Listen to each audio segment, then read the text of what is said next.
Hi friends, எல்லோருக்கும் வணக்கம். இன்றைக்கி சன் சங்கீஸ் கிச்சன் சேனலில் என்ன ரெசிபி பார்க்குறோன்னா, மிளகு ரசம் எப்படி வைக்கலான்னு பார்க்கலாங்க. ரொம்ப டேஸ்ட்டாக இருக்குங்க. அது ரொம்ப சிம்பிள். அதுக்கு தேவையான பொருள் பார்த்திங்கன்னா, மிளகு 1.5 ஸ்பூன், வெந்தயம் 1/2 ஸ்பூன், சீரகம் 2 ஸ்பூன், கருவேப்பிலை ஒரு கைப்பிடி அளவு, பூண்டு ஒரு 8 பல், சின்ன வெங்காயம் ஒரு 6, தக்காளி 2, சின்ன சைஸ் தக்காளி 2, பெருசாக இருந்தால் ஒரு தக்காளி, அப்புறம் ஒரு எலுமிச்சை பழம் சைஸ் அளவு புளியை தண்ணியில் ஊற வச்சுருக்கோம். இப்போ என்ன செய்கிறோன்னா, நம்ம அடுப்பில் தாளிக்கிறதுக்கு முன்னாடி என்னென்ன தேவையான பொருளோ அதையெல்லாம் நம்ம மிக்சியில் அரைச்சி எடுத்துக்கலாம். மிளகு, சீரகம், வெந்தயம், தக்காளி, பூண்டு, வெங்காயம், கருவேப்பிலை, இது எல்லாத்தையும் நாம் மிக்சியில் அரைச்சி எடுத்துகிட்டு வந்து தாளிக்கலாம். நைஸாக அரைச்சி எடுத்துகிட்டு வந்தாச்சு. அடுத்து புளியை கரைச்சிக்கலாம். ரசம் தாளிக்கிறதுக்கு அடுப்பை ஆன் பண்ணிக்கலாம். ஆன் பண்ணிட்டோம். 2 ஸ்பூனில் 1 ஸ்பூன் எண்ணெய், நல்லெண்ணெய் வேணால் கூட நம்ம ஊற்றிக்கலாம். எண்ணெய் காயிட்டோம்.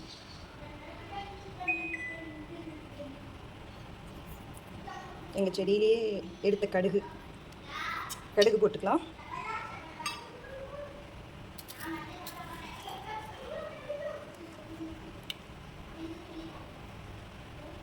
கடுகு பொரிஞ்சோடனே கருவேப்பிலையும் பொரிஞ்சிச்சு. அடுப்பு சிம்மில் வச்சுட்டு நாம் அரைச்சி வச்சுருந்தோம், அதை ஊற்றிக்கலாம். அதை ஊற்றி கலரிக்கலாம். நல்லா வணக்கிக்கலாம். எண்ணெயிலேயே அந்த பச்சை வாசனை போகிற வரைக்கும் நாம் கலரிக்கலாம். இன்னும் ஒரு 2 நிமிஷம் தாங்க. ரொம்ப ஈஸியான ரசம் தாங்க. தேவையான எல்லா பொருளையும் நம்ம அரைச்சிட்டு, இப்போ எண்ணெய் ஊற்றி கடுகு போட்டு தாளிச்சிட்டு அரைச்சிட்டு அப்படியே ஊற்றி அந்த பச்சை வாசனை போகிற வரைக்கும் நம்ம வணக்கிட்டு, ரசத்துக்கு புளி கரைச்சி வச்சுருக்கோம் இல்லையா, அந்த புளி கரைச்சல் தண்ணி அதில் ஊற்றிட்டு தேவையான அளவு உப்பு போட்டு கருவேப்பிலேருந்து கொத்தமல்லி கீரை போட்டோம்னா ரசம் ரெடிங்க. ரொம்ப ஈஸி தாங்க. சீக்கிரமாக வச்சிடலாங்க. இந்த ரசம் நல்லா பச்சை வாசனை போகிற வரைக்கும் நல்லா கொதிச்சிச்சுன்னா போதுங்க.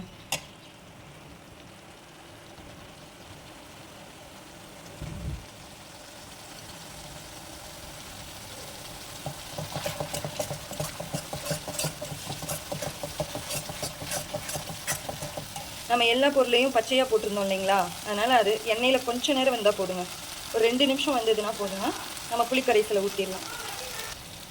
நல்லா பச்சை வாசனை போயிடுச்சுங்க. இப்போ வந்து நம்ம புளிக்கரைசலை ஊற்றிக்கலாம்.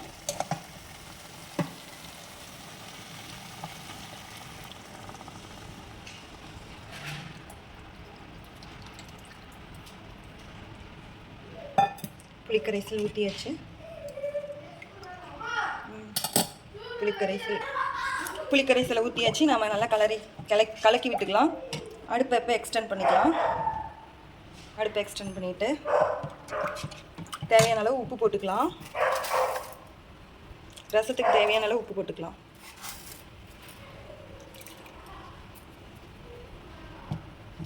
கலக்கி விட்டுட்டு கொஞ்சம் தண்ணி ஆட் பண்ணிக்கலாம். புளிப்பு அதிகமாக இருக்கிற மாதிரி இருந்தால் நம்ம தண்ணி கலந்துக்கலாம். தண்ணி கலந்து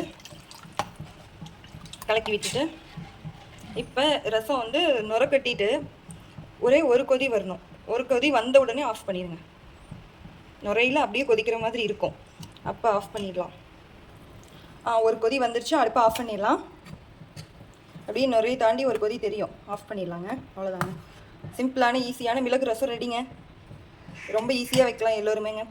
இது வரைக்கும் வீடியோவை ஸ்கிப் பண்ணாமல் பார்த்த எல்லா சன் சங்கீஸ் கிச்சன் சேனல் நண்பர்கள் அனைவருக்கும் ரொம்ப நன்றிங்க. மறக்காமல் எங்கள் சேனல் சப்ஸ்கிரைப் பண்ணிக்கோங்க, லைக் பண்ணிக்கோங்க, ஷேர் பண்ணிக்கோங்க. தேங்க்யூங்க. மறுபடியும் அடுத்த ரெசிபி பார்க்கலாங்க.